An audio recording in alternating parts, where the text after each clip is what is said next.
Good morning, everyone. Can you hear me? All right, because it asked me to do the microphone check, so here I am. Well, my name is Mayfereen, and I am standing here proudly representing my indigenous Khasi community. So proud to be part of the BW TEDx talk today, and more so, very proud of BDW to have organized this particular platform opportunity for different communities, for different children, for different ages, to be part of this shared ideas of a community. Thank you, Banong Tudu, for sharing that wonderful speech, and especially for bringing into our forum the impact and mostly the coming together of a collective or a community. What I'm about to share with you today is also similar to Banong Tudu, but more so from an indigenous point of view, from an indigenous approach, and from a very completely deep-rooted indigenous perspective. One of my friends, Miss Teye Kuditsu from Nagaland, had once said, right now, in this 21st century, we have been, I would say, conformed to think of the different pronouns. The I, the she, the he, the we, the they. You know, nowadays when I receive emails from different individuals of the country or of the world, they would write in bracket pronouns, she, he, they, their. And for me, although I'm from an English literature background, I sometimes do not understand how those pronouns define gender. But that being said, we forget one pronoun, which is the we. The we pronoun. How many of us have actually thought of this we when we think of independence, be it socially, politically, economically, or psychologically? Do we think of we as a community? Do we think of as a sum of us? On this slide, you see the different, I would say, tribal prints, tribal weaves of my northeastern region.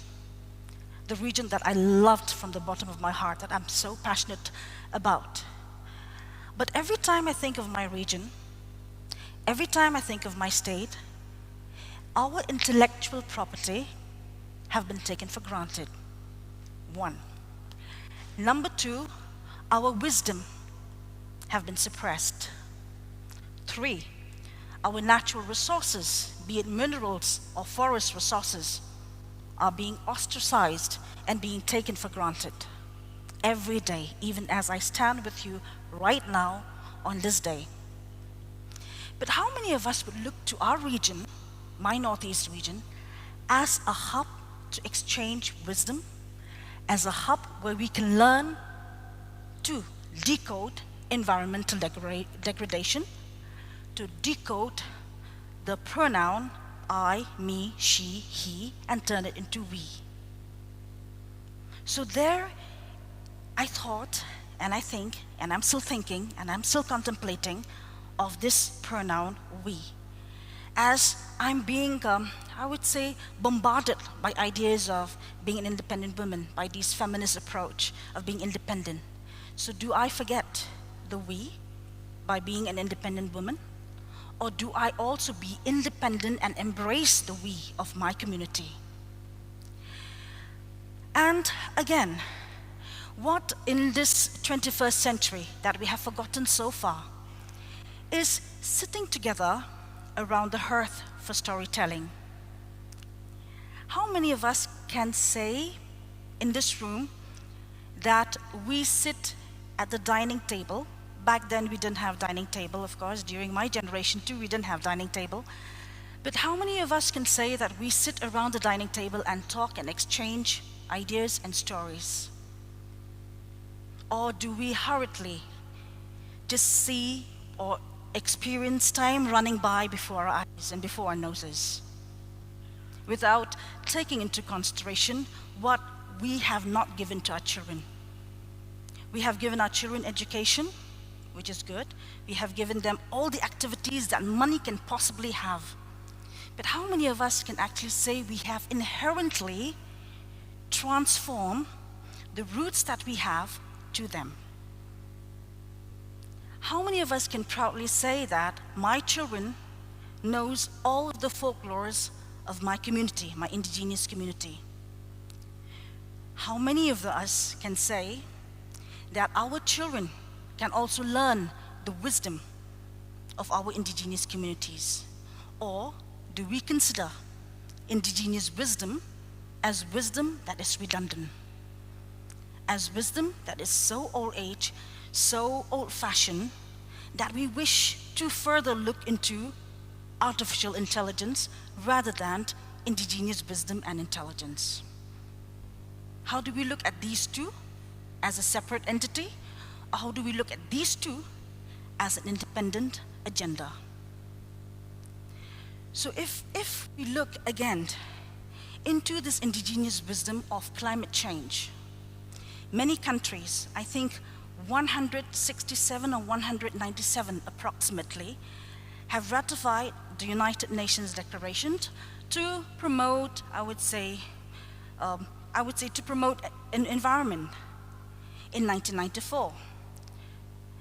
These countries have ratified, but these countries, including my country, India, these countries that have ratified, do we actually look at environment or climate change, which is such a politically widely used word right now? Do we look at this particular climate change or environmental degradation as something that will impact us as a whole, or that will create indigenous communities as victims or as collateral damages? How many of us would look into that and say, no? I can proudly say, no, you're wrong. You're wrong to consider indigenous community as victims. You're wrong to say that indigenous communities are collateral damages of climate change, when in fact we are the actors to combat climate change. Before chemical fertilizers were introduced, before genetically modified seeds were introduced, indigenous communities have used organic seeds, organic ways of agriculture. They have been eating organic agricultural food. Then comes boom, commercialization, capitalism. And these two words have changed the entire scenario of our agricultural wisdom, the way we think, the way we look at market, and the way we look at community. If you go to a village of Meghalaya right now, we still see the haves, the have-nots, the rich farmers, the not-so-rich farmers, but yet we consider them the poor. Any schemes that is introduced right now in the state of Meghalaya or the country, we say it's for the below poverty line community or the poor. And immediately, I don't know how many of you would agree with me, but immediately when we say poor, within quotes, we think farmers or rural communities. How many of you, maybe now is not the platform for you to raise your hand, but that is the immediate mindset that we have. Poor farmer, it can be in a dhoti, if he's an Indian farmer, or it can be in a even female Khasi farmer, a Jankarsha. So we think of poor as that. How many of us would think how poor we are too, for just having money, with no wisdom, for just having good clothes to wear, with no traditional knowledge, with good English that we speak, but with no in-depth spiritual connection with Mother Earth, ka Mayram O, or ka Pachimama in South American language? Aren't we all inherently built, born with that? With the Pachimama, with ka Mayram O. How many of us can say we are poor because this Pachimama or this Mayram O have been, I would say, violated by commercialization and capitalism, which I and you have contributed. So do you still think that we are rich or poor? But when we look again to the farmers whom we consider poor, or the indigenous communities whom we consider poor victims within code, do we now consider their wisdom, their traditional knowledge of preserving nature, preserving lands and water, for us to survive, by the way, not for just themselves? That shared resources is for all of us. So do we consider richer than I and you being here? Or do we consider them poorer and in need of our charity or welfare? That is what so far the general people have been, general community like you and me, have been bombarded by these ideas. That poor means farmer, indigenous, yes, I can also say women. So these are the ideas that we have bombarded with, and we have subscribed to that without thinking about it, without contemplating about it. We subscribe to that, fortunately or unfortunately. I mean, it's open to interpretation. Then again, when I come closer home to my land, my Meghalaya, my Khasi community, I look at the ways and beliefs of my community and realize that no, what was said in 1994 at the United Nations, that indigenous communities are poor victims, again, I reiterate my point, is wrong. Look at us, look at our land tenure system.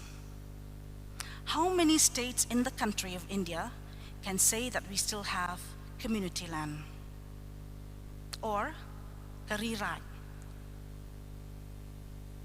where none of us have the right to proprietorship or to give away to our children. But yes, we do have the right to usage for tenure of 3 years, for tenure of 5 years, as long as we can use. That community land is given to us for free as a resident or an inhabitant of that particular Rat. That is Rirat, the community, the collective. How many states in the country can also say that we still have sacred forests? Sacred forest is not just a term where we use for environment, but sacred, the term sacred, God, where we still offer our prayers to these forests, to these trees, as nature worshippers, is sacred. It's a temple, or it's a church of the Khasi community. Why do you think we still have these sacred groves? Other than preserving the environment, which is to a very minuscule idea, but it's more so because these sacred groves still preserve our spiritual interlink between a human and nature.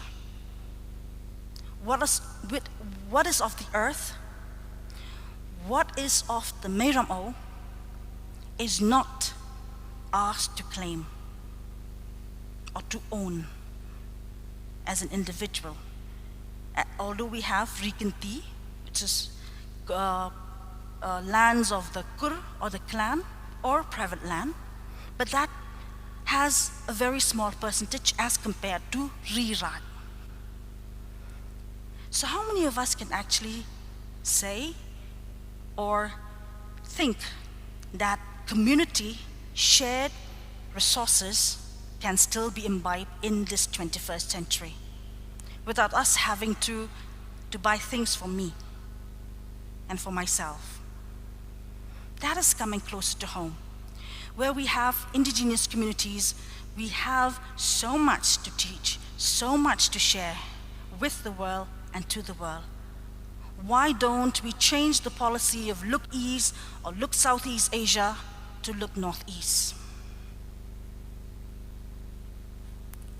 change those ideas. And trust me, I can confidently say that when we start looking northeast, the entire country, India, the country that I also love, will boom. I'm not saying just economically, but also socially. Where do we go from economics to social? India wants to be an economic power, fine. Nuclear power, fine. So do we think of a social power too?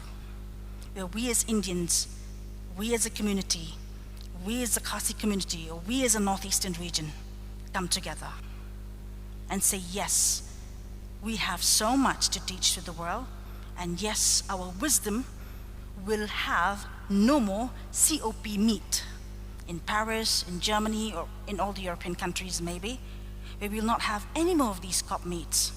If we just look northeast, look indigenous.